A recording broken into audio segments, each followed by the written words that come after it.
असत दोनों से परे हूं।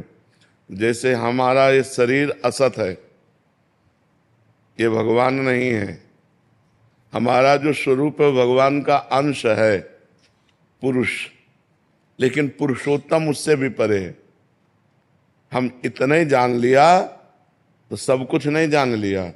वेद नेति नेति कहते हैं, इसलिए वो सत्य भी है, वो असत्य भी है, वो सत्य असत्य दोनों से परे भी है। तो भगवान का स्वरूप ये जितने भी आप देख रहे हो पूरे के पूरे भगवान के स्वरूप हैं। पर कहाँ भगवान है? जब तक हमें ज्ञान नहीं होगा तब तक हमें अनुभव में नहीं आएगा। वो असत भी है, वो सत्य भी है, ना वो सत्य है ना वो असत है। वो क्या है आज तक पूर्ण रूप से कोई नहीं वर्णन कर पाया। वेद भी नेति नेति करके वर्णन करते हैं, तो इसीलिए संत महात्मा जन अनुभव कर लेते हैं, अनुभव करके उन्हीं में लीन हो जाते हैं। जैसे समुद्र की तरंग समुद्र ही है, वायु विकार होने के कारण तरंग नाम पड़ा, जहां वायु विकार हटा तो समुद्र में लीन हो गई। समुद्र से करोड़ों तरंग उत्पन्न होती है, लेकिन एक तरंग क्या समुद्र उत्पन्न कर सकती है? क्या नहीं कर सकती ना। ऐसे ही हम करोड़ों अंश रूप में भगवान के हैं, लेकिन भगवान तो समुद्र है। हम जैसी तरंगे भगवान रूपी समुद्र में करोड़ों असंख्यों अरबों अनंतों प्रकट होती हैं, लेकिन एक तरंग की ताकत नहीं कि समुद्र प्रकट कर दे।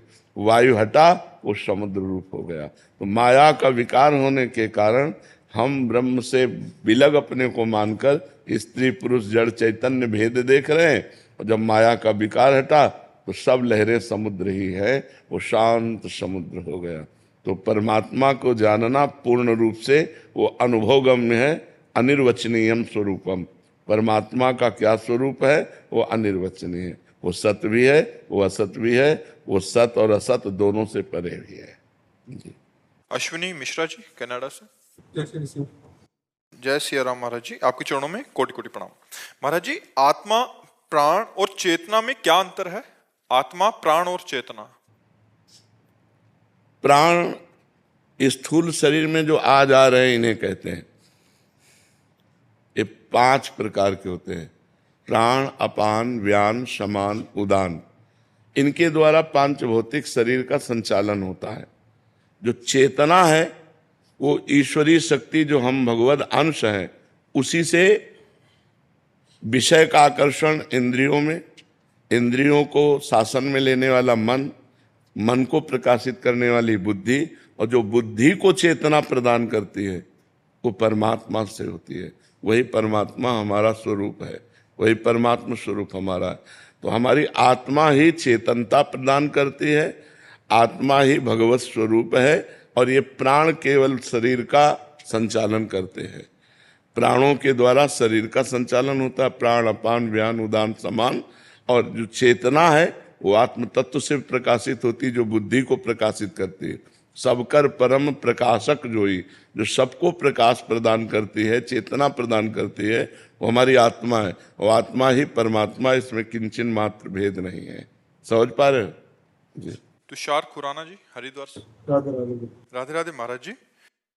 महाराज जी, नाम जप के दौरान अगर मन भटक रहा हो लेकिन भक्त का भाव सच्चा है, तो क्या भगवान उस जप का फल देते हैं, उसको स्वीकार करते हैं? भाव सच्चा ना हो तो भी फल प्राप्त होता है।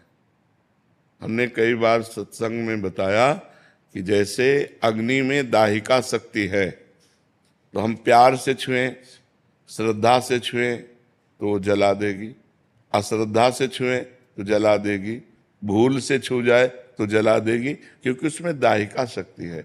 ऐसे भगवान के नाम में पाप नाशक, तारण शक्ति, सुख प्रदान करने वाली, भगवान को अधीन करने वाली अनंत शक्तियां विराजमान है। तो इसीलिए गोस्वामी तुलसीदास जी ने कहा, भाव कुभाव अनख आलसहु, नाम जपत मंगल दिशि दसहु। भाव से जपो या कुभाव से जपो, श्रद्धा से जपो या अश्रद्धा से जपो, तुम्हारा मंगल दसों दिशाओं में होगा। प्रारंभ में सबका मन भजन में नहीं लगता, भजन करते करते, अभ्यास करते करते हमारा मन भजन में लगने लगता है। और जब मन भजन में लगने लगता है तो मन पवित्र हो जाता है।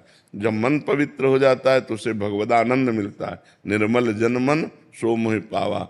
जहाँ उसे भगवदानंद मिला विषयानंद छूट गया। विषयों का आनंद का आकर्षण जहां छूटा, भगवदानंद मिला, तहां वो जीवन मुक्तता की तरफ बढ़ जाता है, वो भगवत प्राप्ति की तरफ बढ़ जाता है। इसलिए किसी भी साधक को ऊबना नहीं चाहिए, उकताहट नहीं होनी चाहिए, जल्दीबाजी नहीं होनी चाहिए। धैर्य पूर्वक खूब नाम जप करे और मन से लड़ता रहे।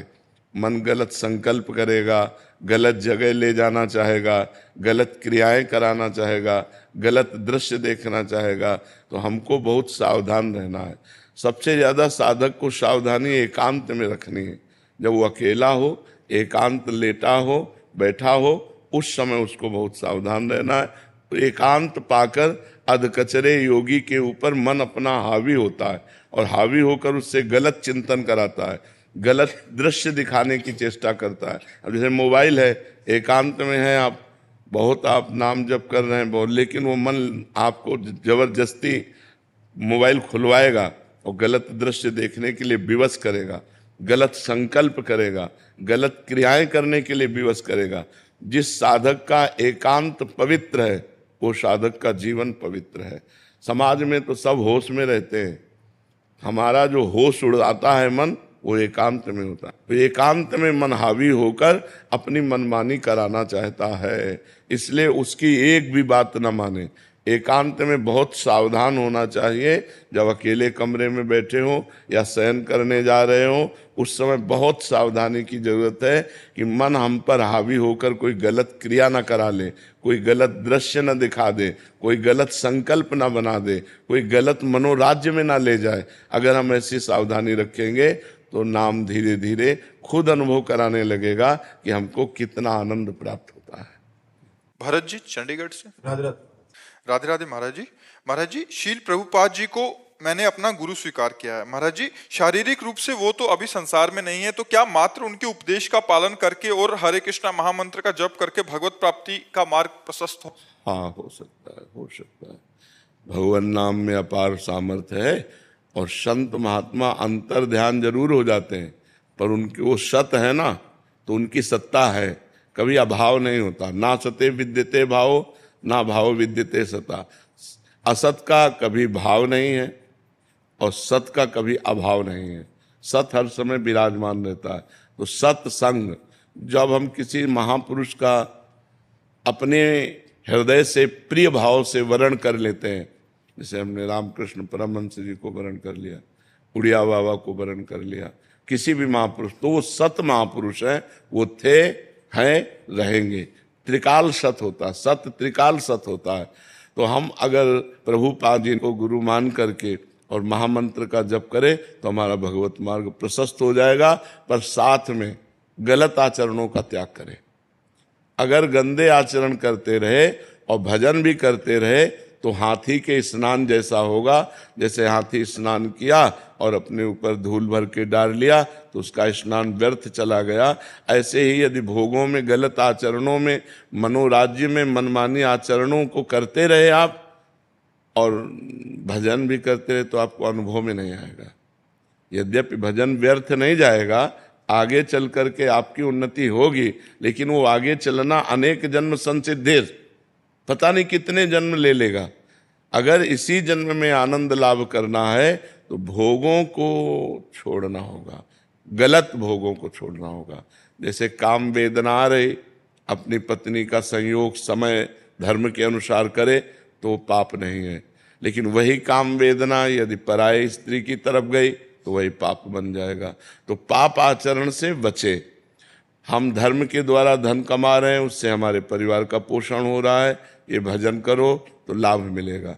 और अधर्म से धन कमा रहे हैं, परिवार का पोषण कर रहे हैं, दान पुण्य भी कर रहे हैं और सोचते हैं कि हमारी सदगति हो जाएगी, तो कभी नहीं, कभी नहीं। इन बातों पर ध्यान रखे। केवल नाम जप ही नहीं, साथ में उसके परहेज भी चाहिए। सदगुरु वैद्य वचन विश्वासा, संयम यह न विषय का आशा। यदि गंदे आचरण बंद नहीं हुए तो वो पाखंड है, वो दंभ है, वो नाटक है भजन का, वो भजन नहीं हो रहा है। बात समझ पा रहे हो? हाँ। राजेश जी भोपाल से।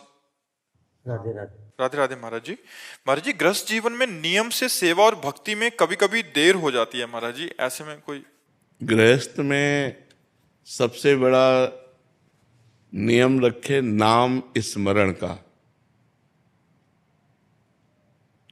और दिनचर्या तो प्रातःकालीन जैसे 3 बजे 4 बजे उठ के। कै बजे उठते हो? 6 बजे उठते हैं। ये कोई साधना है? कै बजे सोते हो? 11 बजे 11। 10 बजे क्यों नहीं सोते? समय व्यर्थ क्यों करते हो? 10 बजे सो जाओ, 11, 12, 1, 2, 3, अगर 6 घंटे सो तो 4। 6 घंटे से ज्यादा सोना राक्षसी बुद्धि है, आसुरी बुद्धि है। साधक तो 4 घंटे 5 घंटे में। अब आपकी मानो गृहस्थी में क्या सेवा मुझे तो पता नहीं। दैनिक सेवा होती है, उसमें कभी देर हो जाती है तो ग्लानि महसूस होती है कि नहीं, 6 घंटे से ज्यादा सोने का नियम ना लो। और मोबाइल और टीवी इनसे बचने की कोशिश करो यदि भगवान की प्राप्ति के मार्ग में चलना है। नहीं तो कुछ भी खोलो, यूट्यूब तो सब देता चला जा रहा है मनोरंजन। अब मोबाइल में लग गए तो घंटों मोबाइल में लग गए। नहीं तो आओ, खाओ पियो, थोड़ा अपना परिवार से मिले और इसके बाद एकांत होकर के भगवान का सुमिरन करते हुए सोए, फिर उठ करके अपनी दिनचर्या की। अगर 4 बजे उठ जाओ तो कितनी बढ़िया दिनचर्या बन जाए। अब ये 6 बजे 7 बजे सो करके जगने वाले क्या दिनचर्या करेंगे? जब भुवन भास्कर उदय होने वाले हैं, अब दिनचर्या क्या होगी? लोग तो 8-8, 10-10 बजे तक सोते हैं, ऐसा भी सुना है। 8। वैसे 6 बजे वाला तो बहुत कृपा पात्र माना जाता है महाराज। अच्छा अच्छा 8, 10, 11, 12, 1, 2। तो ये तो मतलब अपने जीवन को बर्बाद करना है, अपने जीवन को बर्बाद करना है। ऐसा नहीं करना चाहिए। उत्तम बात तो यही है कि ब्रह्म मुहूर्त में जग ही जाना चाहिए, सबको जग जाना चाहिए।